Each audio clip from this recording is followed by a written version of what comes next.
My name is Shannon Chamberlain, and my documentary is titled The Italian Woman and the Huguenots. Catherine de' Medici, daughter of Lorenzo de' Medici, is considered to be one of the bravest, strongest, most influential women in Europe during the 1500s, as she would have a lasting impact on the history of France forever. Both her parents died soon after her birth, but young Catherine would be raised by a distant relative, Cardinal Giulio de' Medici. At the age of 14, Pope Clement VII marries Catherine to Henry of Orleans, the second eldest son of the king. Once married to Henry of Orleans, who would become King Henry II of France, she had to deal with the presence of a mistress by the name of Diane de Poitiers.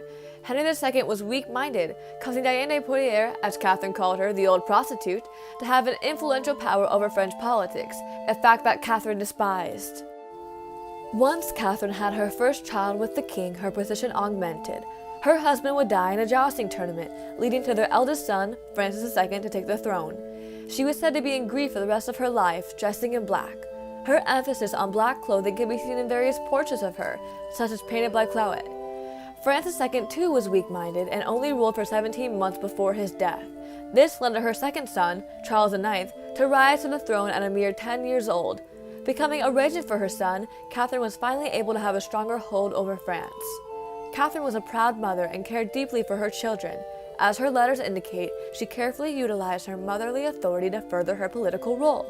This helped her rule alongside her sons in an extremely prominent manner. First, Catherine took a conciliatory policy towards the Huguenots as advised by L'Hôpital. Thus, one reason for her conciliatory policy was simply due to the Catholic leaders of Spain essentially threatening and bullying her and her family, while Protestant leaders showed the utmost respect for her and her family in court. One such leader was Admiral Coligny, who showed devout kindness to Catherine de' Medici. Conciliatory policy was not easy, however, with the Catholic public vehemently protesting the Protestant faith. One of her many attempts at a peaceful solution was the Edict of January. This edict recognized and legalized the Protestant faith in France, which had been officially outlawed previously. By giving the Protestants recognition, she established their citizenship, even if it was a second-class citizenship. They would be permitted to practice their religion, but only outside town walls. Parliament refused to ratify the document, and as predicted, Catholics were furious. Spain promised to be hostile and bitter to France if they refused to rescind this edict. Eventually, the edict was passed, but it only evoked bitterness from both parties. Tensions were furthered in 1562 when the Duke of Guise overheard a Protestant mass within a barn inside town walls, a violation of the edict. A fight then broke out in which 74 Protestants were killed and over 100 individuals wounded. Women and children were numbered in the casualties as well. This massacre of the sea is said to have initiated the sparks of the French Wars of Religion. The Duke of Guise would lead the Catholic side of the First French War of Religion, and Condé and Coligny would lead the Protestant side. The Guise family soon after claimed the Huguenots were trying to capture the royal family, and despite protests, Catherine was forced to go with the Guises and their cavalry along with her family. She knew this plot of moving them would lead to the side of the Guises becoming in possession of the law. Remorseful at tending the troops to battle the Huguenots, she even kissed the opposite leader, Condé, on the mouth. She still radiated a desire for peace and compromise between the two, not a full-out war in France. She constantly advocated peace talks, but the people were against her, and thus the Guise family continued to move forward after each pivotal battle. After the death of the Duke of Guise, Catherine became by default chief of the Catholic Party. Realizing that the majority of her people were Catholic, she now had to take a policy that would prevent the spread of the Reformed religion. Despite these pressures, she still took the compromise at the peace talks, which resulted in the Edict of Amboise.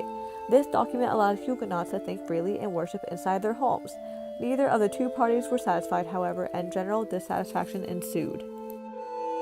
She still tried to maintain peace between the two parties by throwing balls and attractions within the court that joined both Huguenots and Catholics together. She even entertained Condé, one of the heads of the Huguenots, as a guest for the feast of Corpus Christi.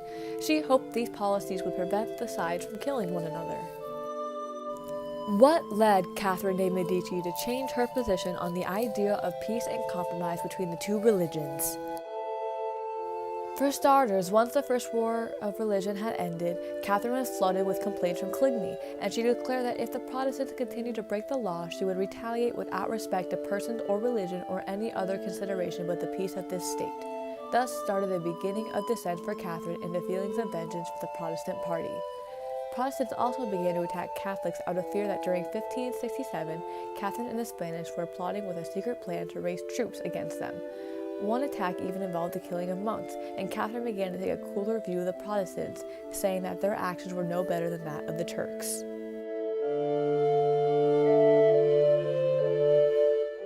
This fear grew out of counter-rumors that soon built up to such an extreme paranoia that the Protestants planned to kidnap Catherine de' Medici and her son Charles IX.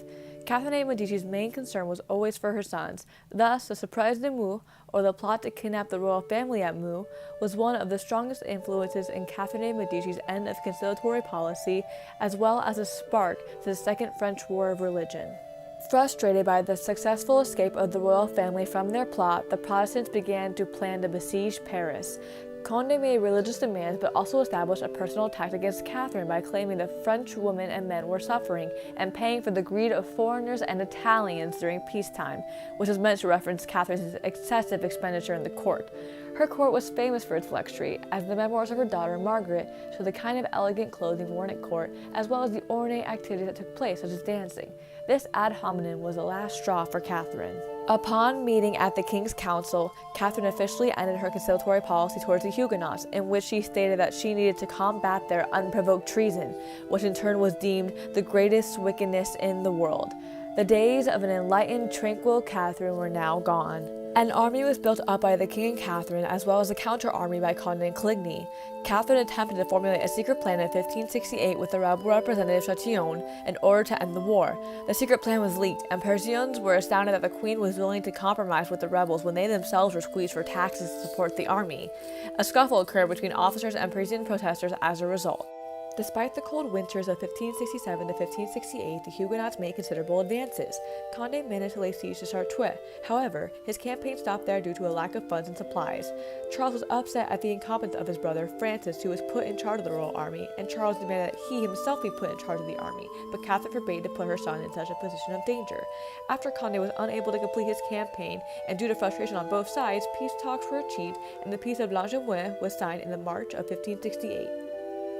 As usual, the peace treaty was unfavorable to both sides, and violence continued to break out. The Edict of Amboise was reinstated, and the Huguenots were ordered to return the lands they stole in the war. However, the Huguenots refused to return these lands, and Catholics continued to kill Huguenots. The sides were once again close to war. Conflict would continue between the Protestants and Catholics until the Treaty of Saint-Germain in 1570, which closely modeled the Peace of Amboise in 1563. Freedom of worship was granted to the Huguenots, but restriction was placed on the locations. There would be no restriction in terms of universities or hospitals based on religion, either Catholic or Protestant, as one would assume. However, grumbling continued on both sides. The treaty itself was mainly created from exhaustion. Catherine soon learned that trying to create compromise on both sides only led to further conflict, resulting in a vicious, non-stop cycle. Catherine was forced to take drastic measures to protect her son's throne and the peace of the state. Coligny continued to cause trouble as he continued to promote war with Spain in the early 1570s. The rising of troops against the decision of the council contributed to the frenzy to kill him, as she knew that he would be soon to leave Paris, and thus we have St. Bartholomew's Day massacre. It all began with the arranged marriage of Catherine's daughter Margot to Henry of Navarre. This marriage, as Catherine suspected, brought many Huguenots to the city of Paris. Allowing the Guise family to finally take revenge, and they were definitely prepared to do so, both families worked together to devise a plot to kill Coligny. By August of 1572, Paris was filled with religious and political tension. Upon first arrival, the Huguenots were treated peacefully. After a few weeks, however, tensions began to arise as Catholics became disgusted at the idea of said marriage. The stage was set for violence and chaos. On the last day of celebrations, the attempt on Coligny's life was a failure. As a result, another plot occurred the following day on August 23rd, in order to preserve both the safety of the king and of Catherine. Coligny was beat and thrown out of a window as Huguenots lodged in the Louvre too saw killing begin. Dragged from their beds, their throats were cut, and many were chased into the courtyard of the Louvre. Their screams were said to have echoed within the great halls of the art-filled palace. Few were spared from the ghastly attack, and this is why Catherine de' Medici is forever known as the Black Queen. A little over a decade later, on the morning of January 5th, 1589, Catherine de' Medici made her last testament. Slowly losing her ability to breathe, she died later that afternoon at the age of 69.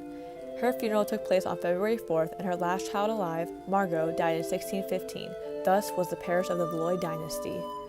Striving for compromise but having to handle copious amounts of conflict, the Renaissance Queen of France leaves behind a country that would take many years to see peace.